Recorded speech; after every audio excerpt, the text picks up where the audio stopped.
Today, I'm going to take a review of what has happened to the government decision on demonetization. After more than a month of the decision being taken. I'll also try to bring a little bit of perspective from Maharashtra. I'd like to begin by emphasizing that entire country, every section of the society, including the Congress Party, supported the Prime Minister when he made his big bang announcement of withdrawing 500 rupee and 1000 rupee currency notes as a legal tender. As you know, on 8th of November of this year. We believe the Prime Minister that this was an unprecedented action in fighting terrorism, in eliminating black economy and rooting out corruption. These are the three objectives which is stated in his 8th November speech. And we naturally believed, all of us believed, the whole country believed, that given all the resources that Prime Minister has at his disposal, PM had planned and calibrated every step carefully and a complete roadmap for this big fight of the century. The surgical strike was all ready. But unfortunately, after witnessing the events of over close to 5 weeks now, in 1 month and few days, the whole exercise had turned out to be an unmitigated disaster. There has been nothing but unimaginable hardship and pain for ordinary citizens, those who neither had the black money nor were generating any black money. Ordinary citizens, except the super rich and those who had tons of black money, have suffered untold. The rich haven't suffered. The people with black money haven't suffered. Over 70 people have died in the ATM queues. And our figures are coming out of people, one-person families, elderly people, disabled people, who could not go and stand in queue to get money, and literally starved, could not get medicines, children could not get milk on time, a whole lot of misery because of this decision, which is not an ATM queue death. That's a different accounting, because it's very easy to find out who collapsed in ATM queue. But lots of stories are now coming out because people could not access cash.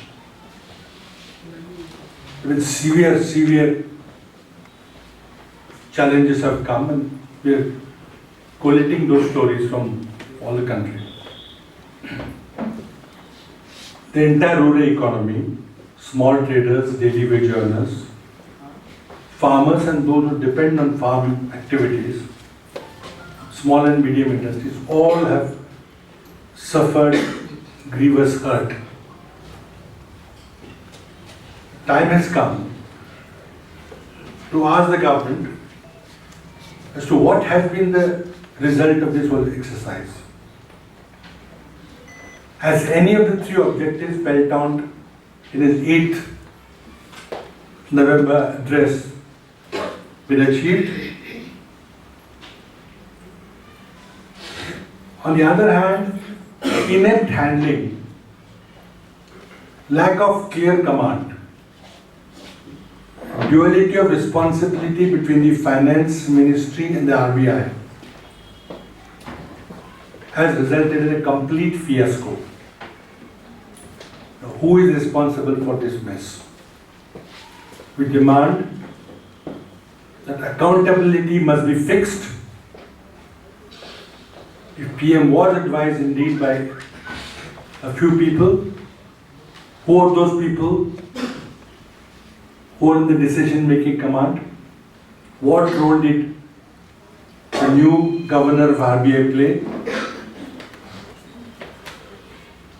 Suggestions were made by those who handle currency department. They were overruled. The serious questions have been raised. That is why Congress party has demanded a joint parliamentary committee probe. But it is Prime Minister owes it to the nation to fix accountability for this mess and also take us into confidence as to what objectives that he started out with have been actually met. An important issue, the government has not given any logical explanation as to why a 2000 rupee note was introduced in the first place. If 500 and 1000 rupee notes are high value notes, how come 2000 rupee is not a high value note? Note, there are issues about changing the size of the currency. If the size was not changed, perhaps ATM machines may not have to be mechanically recalibrated, only electronic calibration would have been sufficient. But size of the notes are reduced to save some money.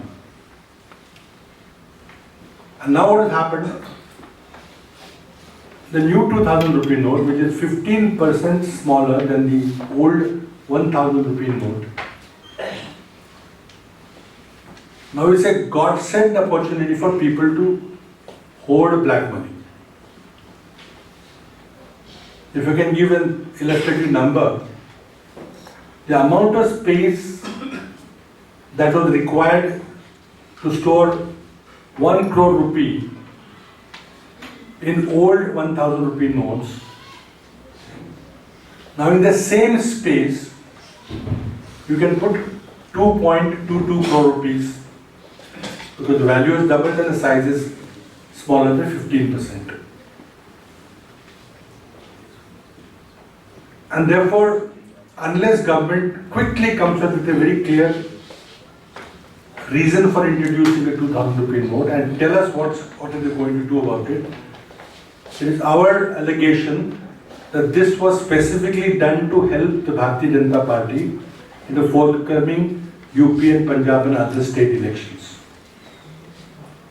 It is they who are now collecting political donations, and these political donations will be handled in a 2000 rupee note, which is much more convenient to handle, obviously for reasons I just told you. And therefore, if the logic of withdrawing high denomination note is to continue, there is no justification for continuing with the 2000 rupee note.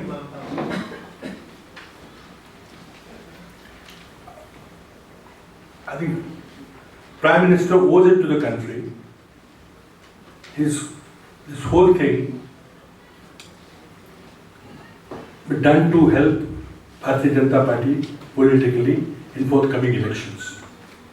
And I also demand that the government must clarify its stand on continuing the 2000 rupee note,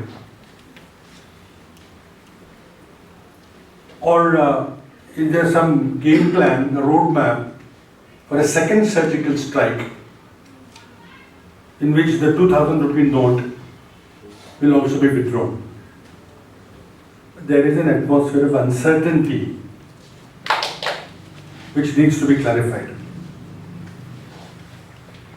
Now, if you look at the three objectives that Prime Minister spelled out on 8th November, none of them have been achieved. Take the first one, fight against terror and elimination of counterfeit notes. government has given an argument that separatist violence has come down after demonetization. This is completely untrue.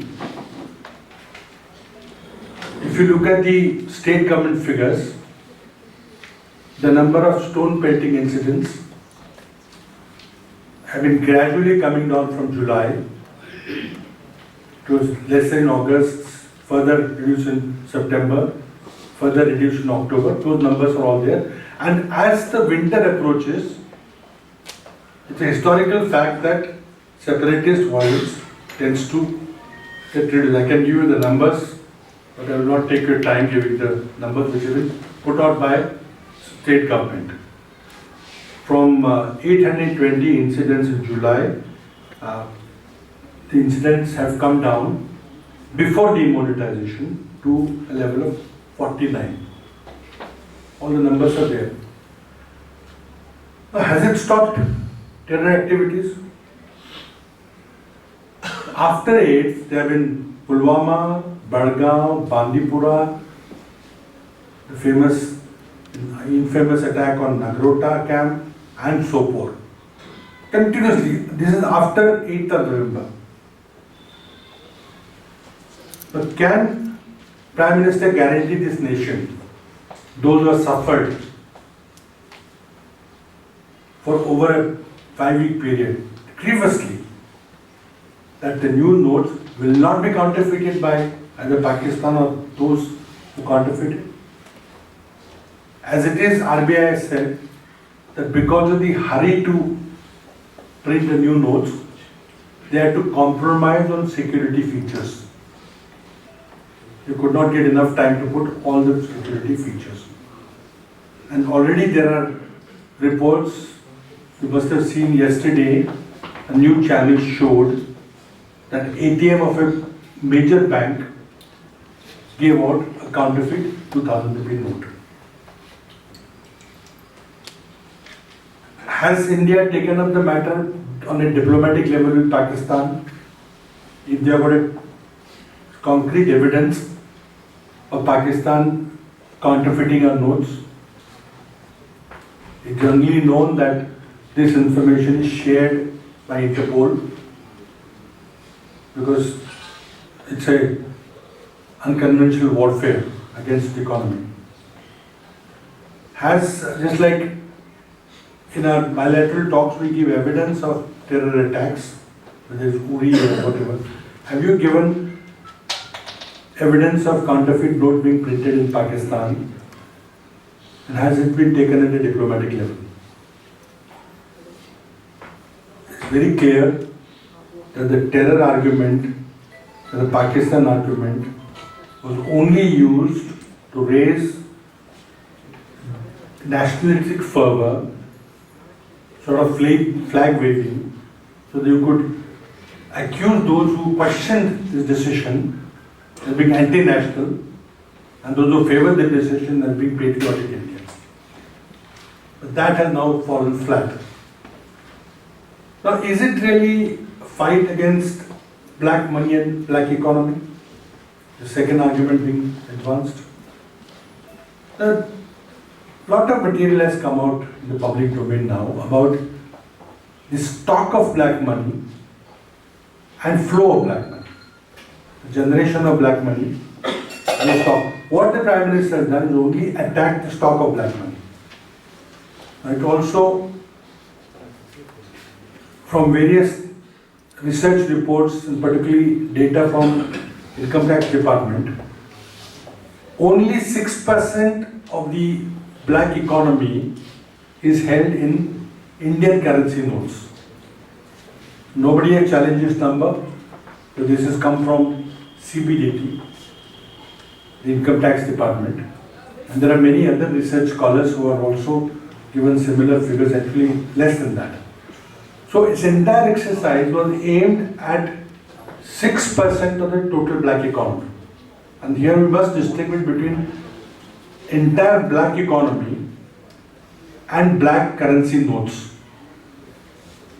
Since black currency notes are only 6% of the total economy, the demonetization or withdrawal of the currency was only attacking 6% of the black economy.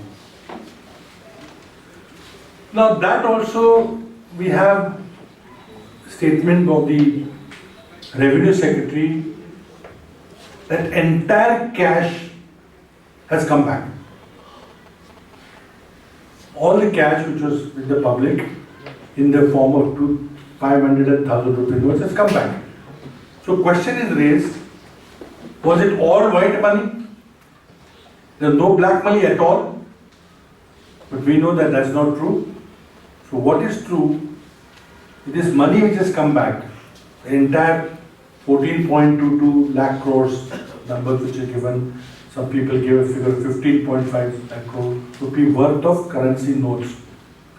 Part of it was indeed black money and part of it was genuine money kept by ordinary citizens for business purposes. I recently heard that Mr. Arun Jaitley, the finance minister, in his financial assets return to Prime Minister, declared that he had cash of 67 lakh rupees with him. Now that is not black money, let me emphasize here. It was declared money, I'm sure he had paid income tax on it. But why did the finance minister, who I'm sure has got credit cards, or I'm sure has got bank accounts, he's got mobile phones, he can get any app that he wants. Why did he feel the need to keep 67 lakh rupees with him in cash? The answer is simple. People do require cash. May not be to that extent. The housewife requires 50,000 rupees, some emergency, somebody keeps a lakh rupees of cash. So a lot of people who genuinely are not black money holders who have paid taxes also have some cash, some old notes. They have returned them. But others who actually were holders of black money have very conveniently laundered their money by paying a commission of between 25 to 35%. They convert it to new notes. Conniving bank managers have helped them to get new notes instead of old notes. People have converted to gold. Some people also bought real estate and land. And many people have even parked it in foreign currency in India. This is how the entire money has been laundered. The huge black market in money laundering of the old currency notes of 500 and 1,000 rupees. And people estimate the size of black market into few lakh crore rupees. Few lakh crore rupees. Because 35%, 30% of the black economy that existed. We don't know exactly what percentage of it was black economy and what percentage of it was genuine economy. But not, I would like to emphasize here, Government of India has not got 1 rupee as tax out of this whole exercise. A lot of black marketers who got money, some raids here and there, few tens of crores or 20 crores, fine. But if they just thought through this whole exercise and come out with a better design, maybe continue the amnesty scheme, at least government could have garnered few lakhs of crores worth of tax. But that's failed. So definitely it is not successful at all as an attack on black economy. Completely failed as a matter of fact. Now is it a fight against corruption? Has government announced one step, even a single step, to curb corruption? Whether it's political level, bureaucratic level? Have they announced any step to reduce the role of black money in elections? Recently, in Maharashtra, we had municipal elections and we had elections to 6 council seats. Media has adequately reported on what happened, the role of cash after demonetization, mind you, not before. After it, because the first round of municipal elections in Maharashtra took place on 17th of November. 17th was the council election, 29th the municipal elections were. The amount of money that was, has government taken a single step to reduce the role of black money in political funding or elections. Nothing. There was some data which we came across in form of Panama papers. There are many people who are close to present government. Has any action been taken against any person? On the other hand, the Pakistan government has started prosecuting Nawaz Sharif, the Prime Minister himself. There was some data which came from German government of the Liechtenstein Bank, nothing. So, is government serious about reducing corruption? As a matter of fact, now with the introduction of 2000 rupee note, the bribes will now be given very conveniently in 2000 rupee notes instead of the earlier lesser denomination notes. The hardship, even if government wanted to take this step of denomination, mind you, it is not something which you do regularly. We did it in 46 and then 78. First after 32 years and now after 38 years. It's done once in a while. It's like a Brahmastra. Huge, big step. But because government did not think through, they took a decision very casually, the opportunity has been missed completely. Implementation difficulty, if you talk about it, if you really wanted to do this anyway, could government have not had adequate supply of 500 rupee notes? First of all, there are question marks as to why 500 rupee note was touched. But if government wanted to do both, to create a shock and awe value, 86% currency was removed, fine. But we don't buy the argument of secrecy. Routinely, currency note designs are changed. Like they changed last week, the 100 rupee currency note is now coming out in a new design. This is routinely done. 500 rupee note could have been brought in new design and adequate quantity could have been printed, but a deliberate decision was taken to print only 2000 rupee note and 500 rupee note are even now not available in adequate quantity. Was this a deliberate decision? Then PM must share it, the logic of it. Or if it is an error, then again accountability must be fixed, because the main hardship for the common people has happened because of lack of availability of a smaller denomination note. We'd also, I had personally made suggestion in my intervention in assembly, the government should forthwith bring out a 200 rupee note. This is my suggestion to the government, because we had to still get out of this mess. After all, it's our country and our economy. And even if the government has made a mess of it, we still have to recover from that. Now, the next issue is that since all these three objectives are not appearing to have done in results, or nothing can be justified, and therefore government is now shifting goalposts. Yeah. Yes, I'll take 2 minutes only, then I'll take question. Just 2 minutes. Then second thing is the cashless economy. Now it is again a terror attack on the economy. A country which has 98% economy in cash. Now we want to immediately convert it to cashless. First it was cashless, now it's less cash. There are serious questions about the integrity of our security of our digital infrastructure.